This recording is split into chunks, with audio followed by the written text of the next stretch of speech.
On the stormy night of September 9th, 1980, a colossal cargo ship was fighting its way through the raging Pacific Ocean. It was bigger than the Titanic and stood as tall as a 16-story building, a floating fortress made of steel. But just a few hours later, it vanished. No radio signals, no debris, no oil slicks, nothing. How could a ship weighing millions of tons just disappear without leaving a single clue behind? For the next 20 years, authorities stuck to a simple story. The ship must have sunk in the storm. But when the father of one crew member started digging into the truth, what he uncovered at the bottom of the ocean was absolutely shocking. Welcome back to Unseen Mysteries.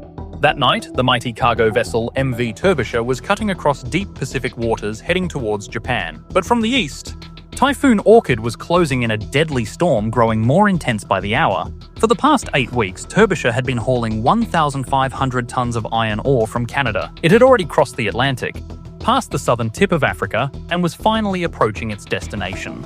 The ship had 42 crew members on board, skilled engineers, seamen, and deckhands, all counting down the last few hours of their long journey. Captain Jeffrey Underhill, a man with 2 decades of experience at sea, was leading the voyage. His wife had even flown to Japan ready to reunite with him, but that reunion would never happen. Captain Underhill trusted his training. He had survived dozens of storms before. And this massive ship, longer than a football field and built like a fortress, had been designed to endure rough seas. There was no safe harbour nearby. So there was only one option: face the storm head-on. He reduced the ship's speed and turned it slightly into the waves, a standard manoeuvre for stability in rough waters. He also sent out an emergency message, sharing the ship's position and warning of the storm's severity. But the Typhoon was unlike anything they'd faced before. Waves were now over 30 feet high, some nearly reaching the deck. The 1,000-foot-long Turbisher, a steel giant, was being tossed around like a toy. Still, the captain believed they'd make it. Turbisher wasn't just another cargo ship, it was one of the most advanced vessels ever built at the time. But deep beneath the surface, something was about to go terribly wrong. That same night, 2 other ships were also caught in the Typhoon, and both of them made it safely to port. But Turbisher simply vanished. No trace, no signal, just silence. On the evening of September 9th, Turbisher made its final radio transmission. And then total blackout. 6 days passed, still nothing. Surprisingly, the ship's owners didn't even report it missing at first. They assumed the radio was down and that the vessel would appear near Japan. But by September 15th, concern finally set in. An international search effort was launched. Helicopters, planes, and Navy ships were deployed. They scoured the area based on the last known coordinates. But there was no wreckage, no lifeboats, no oil slick, nothing. After 6 days, the search was called off. Authorities declared the sea took it. Case closed. No further investigation. The media moved on, but the families didn't. They pleaded with officials, they demanded answers. But all they got were vague replies. There's nothing more we can do.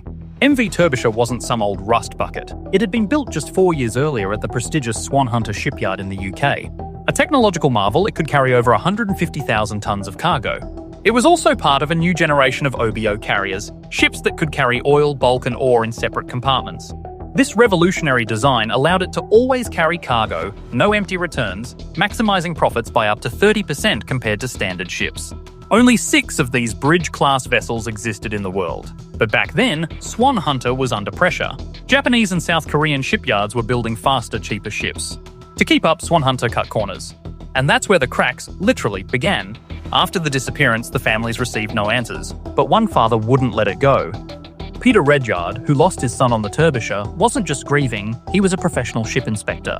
A man who understood how ships were built and how they could fail. A year and a half after Turbisher's disappearance, another bridge-class ship, the Tyne Bridge, was caught in a North Sea storm.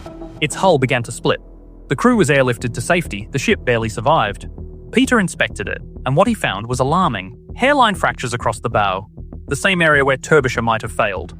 Worse, these flaws weren't rare. They existed in every bridge-class ship. He gathered documents, reports, photographs, and submitted everything to the British Department of Transport. But instead of launching an inquiry, they dismissed it.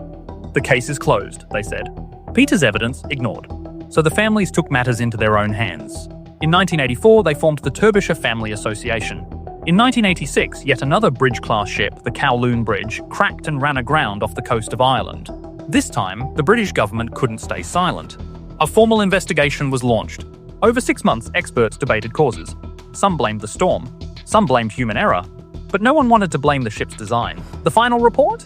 No structural flaw. For the families, it felt like betrayal. But they still didn't give up. In 1994, they joined hands with the International Transport Workers Federation to fund a private mission. They were determined to find Turbisher, to prove something had gone wrong, something the authorities refused to admit. And then in less than 24 hours they found it, 4 kilometers beneath the Pacific Ocean, intact. The Turbisher, whole, silent and resting on the ocean floor. For the next 6 years they documented every detail, and the truth came out. The bosun's store, a small forward compartment for maintenance tools, had been poorly constructed. During the storm, its door collapsed. Water rushed in, the front of the ship grew heavier, waves broke through ventilation ducts, flooding the engine rooms. One cargo hold after another filled with seawater, until the ship's steel skeleton finally gave out, and the Great Turbisher, one of Britain's largest ships, vanished beneath the waves. The final report confirmed that all bridge-class ships had the same fatal flaw: weak hatch covers and structural cracks around the bow. This wasn't a massive single-point failure. It was a chain of small, ignored mistakes, all leading to one catastrophic end. In the 1970s and 80s, ships were sinking often. To the industry, it was just part of the job. But the families of Turbisher didn't let it slide. They kept fighting, and eventually changed the shipping world. Their efforts led to stricter safety regulations, better shipbuilding standards, more transparent investigations. They didn't just uncover what happened to one ship, they saved hundreds more from the same fate. And today the legacy of MV Turbisher lives on. A silent reminder of what happens when profit is placed above safety. It still lies unbroken 4 kilometers deep, guarding the truth the world tried to forget. We hope you found this story as unbelievable and powerful as we did. Thank you for watching Unseen Mysteries.